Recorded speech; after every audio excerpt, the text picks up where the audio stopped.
الحمد لله رب العالمين والعاقبة للمتقين والصلاة والسلام على سيد الأنبياء والمرسلين وعلى آله وصحابه أجمعين. أما بعد فقد قال الله تبارك وتعالى في القرآن المجيد والفرقان الحميد. فأعوذ بالله من الشيطان الرجيم. بسم الله الرحمن الرحيم. قد أفلح من تزكى. صدق الله العلي العظيم وصدق رسوله النبي الأمي الكريم. ونحن على ذلك لمن الشاهدين والشاكرين والذاكرين والحمد لله رب العالمين. آئیے سب سے پہلے ہم اور آپ سبھی حضرات مل کر نبی رحمت شفیع امت مالک جنت سراپا رحمت مکی سرکار مدنی تاجدار دونوں عالم کے مالک و مختار سید ابرار و اخیار رسول اکرم نور مجسم رحمت عالم تاجدار عرب و عجم مالک رقاب امم جناب محمد الرسول اللہ صلی اللہ تعالی علیہ وسلم کی مقدس بابرکت پر عظمت بارگاہ ناز میں بآواز بلند درود پاک کا نذرانہ پیش کریں اور پڑھیں. اللہم صلی علی سیدنا شفیعنا حبیبنا مولانا محمد بارک وسلم صلاۃ و سلام علیک یا رسول اللہ صلی اللہ علیہ وبارک وسلم. سارا مجمع ایک زبان ہو کر بآواز بلند پڑھے. اللہم صلی علی سیدنا شفیعنا حبیبنا مولانا محمد کما تحب ترضی بان تصلی علیہ صلاۃ و سلام علیک یا رسول اللہ صلی اللہ تعالی علیہ وبارک وسلم. سب سے پہلے میں آپ حضرات کو عید الفطر کی بہت بہت مبارکباد پیش کرتا ہوں.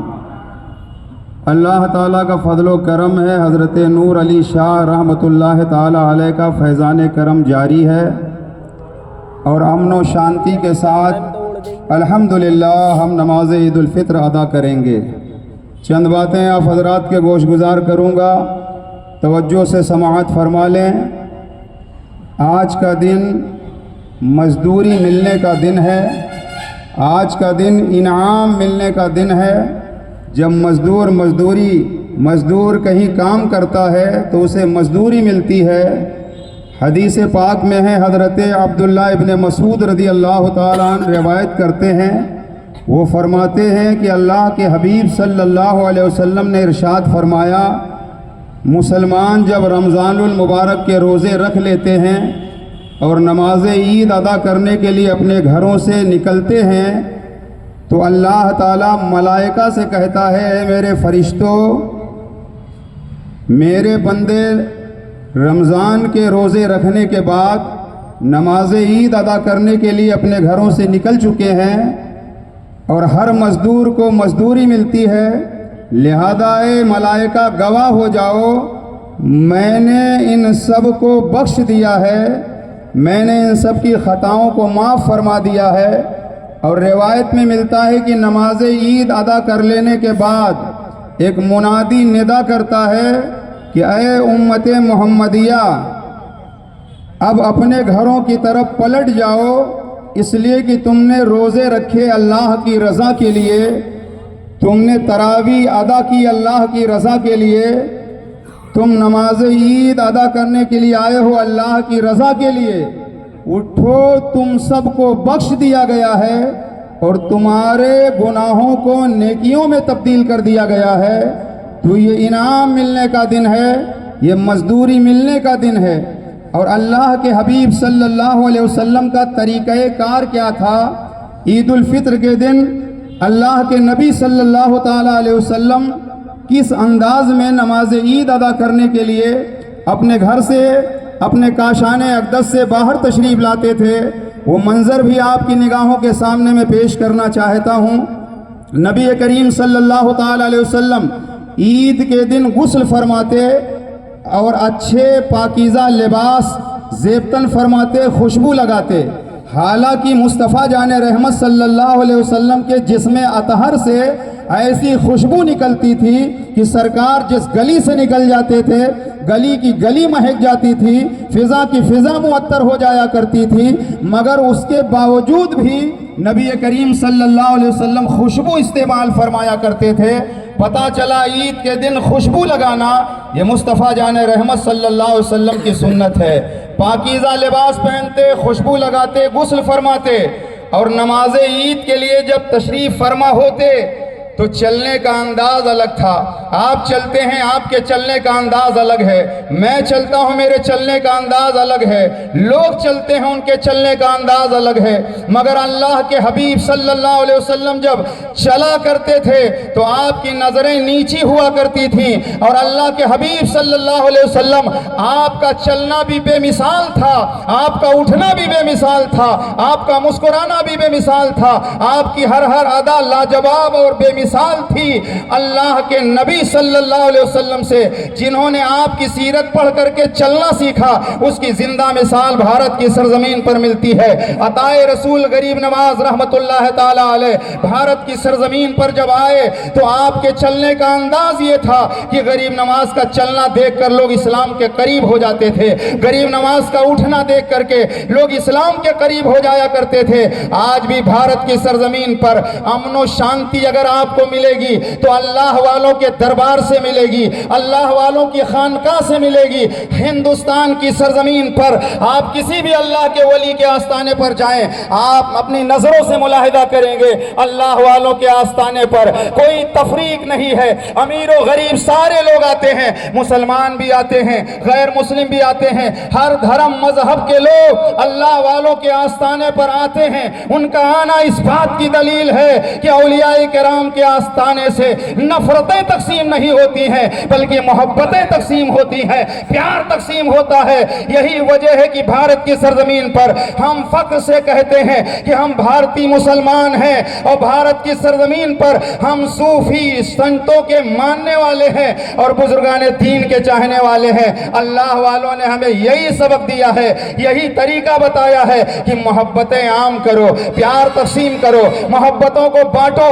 اللہ کا فضل و کرم ہے کہ ہم جتنے امن و شانتی کے ساتھ اپنے بھارت ہندوستان، اپنے ملک میں، اپنے بھارت میں، اپنے انڈیا میں جس شان و شوکت کے ساتھ، امن و شانتی کے ساتھ عید الفطر منا رہے ہیں، ہمیں فخر ہے کہ اللہ کے فضل و کرم سے ہم ہندوستان پر رہتے ہیں، اپنے وطن سے پیار کرتے ہیں، اپنے وطن سے محبت کرتے ہیں.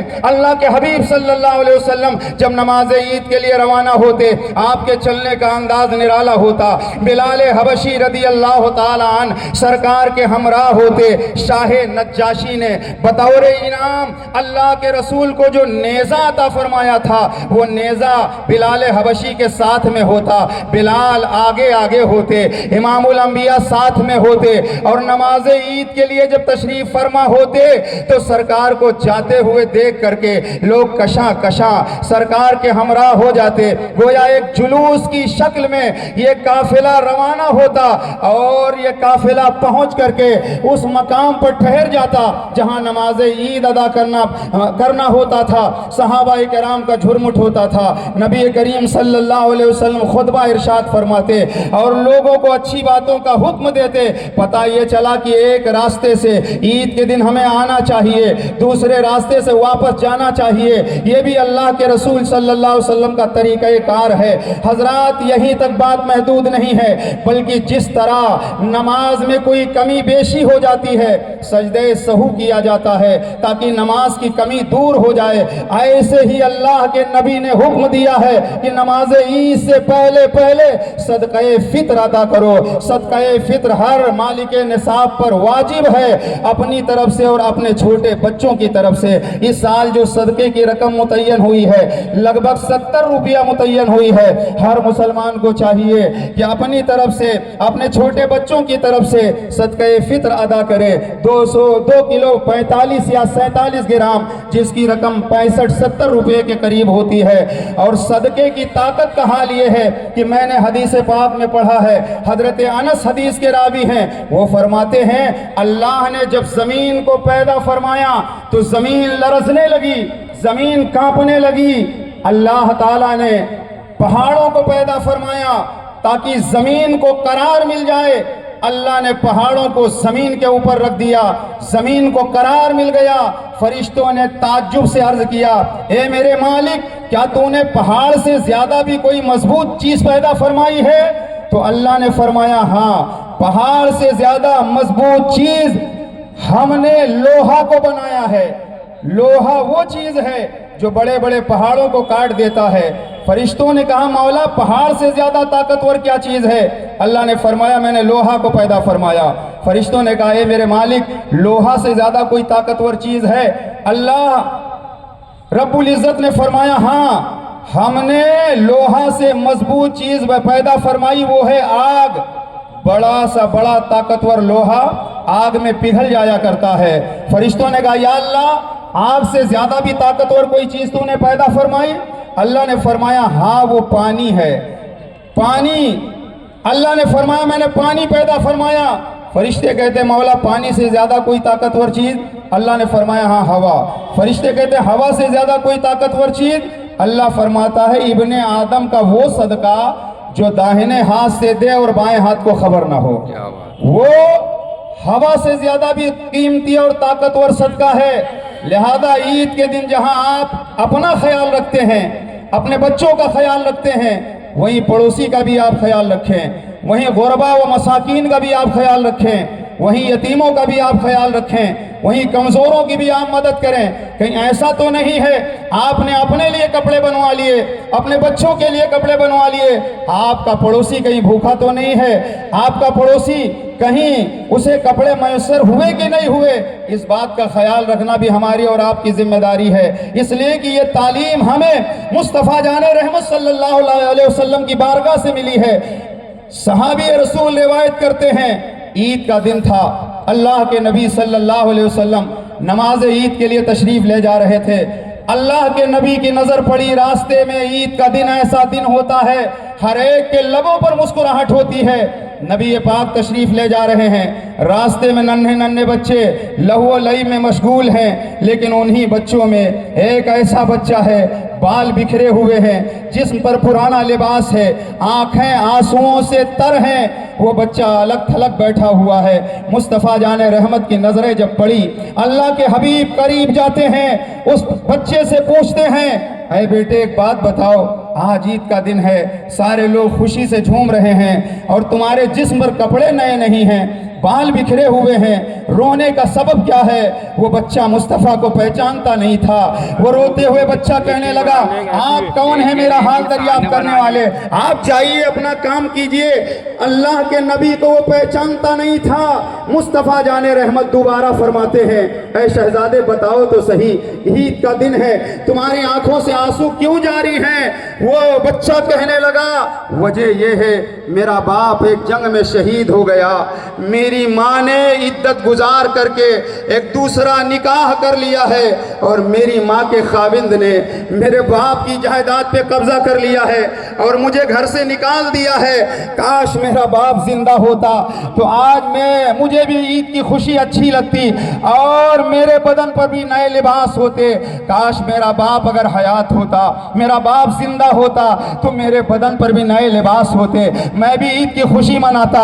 مسلمانوں یاد رکھنا عید کی خوشی اسی کو سب سے زیادہ ہوتی ہے جس کے ماں باپ حیات ہیں۔ اس یتیم سے بھی آپ پوچھیں جس کے ماں باپ دنیا سے رخصت ہو گئے ہوں، عید کی خوشی وہ کیسے مناتے ہوں گے؟ اللہ کے نبی نے فرمایا اس شہزادے سے ذرا مصطفیٰ کی رحمت للعالمین کا آپ جذبہ دیکھیے۔ اللہ کے نبی اس شہزادے سے فرماتے ہیں اے بیٹے پریشان ہونے کی ضرورت نہیں ہے، کیا تمہارے لیے یہ بہتر نہیں ہے کہ تمہارا باپ آمنہ کا لال بن جائے؟ کیا تمہارے لیے یہ بہتر نہیں ہے تیری ماں سیدہ عائشہ بن جائیں؟ کیا تیرے لیے یہ بہتر نہیں ہے تیرے چچا مولا علی بن جائیں؟ کیا تیرے لیے یہ بہتر نہیں ہے تیری بہن سیدہ فاطمہ زہرا بن جائیں؟ کیا تیرے لیے یہ بہتر نہیں ہے تیرے بھائی حسن و حسین بن جائیں؟ جب اس نے یہ سنا تو وہ مچل گیا، اس نے پہچان لیا غموں کو دور کرنے والے یہی تو مصطفیٰ ہیں، یتیموں پر کرم کرنے والے یہی تو مصطفیٰ ہیں، بیواؤں کی دستگیری کرنے والے یہی مصطفیٰ ہیں۔ خوشی سے جھوم اٹھا، مصطفیٰ کے دامن کو پکڑ کر مچل گیا اور اسی پر بس نہیں کیا، میرے آقا نے اس شہزادے کی انگلی پکڑ کر کے اپنے گھر لائے اور عائشہ سے کہا اسے نہلا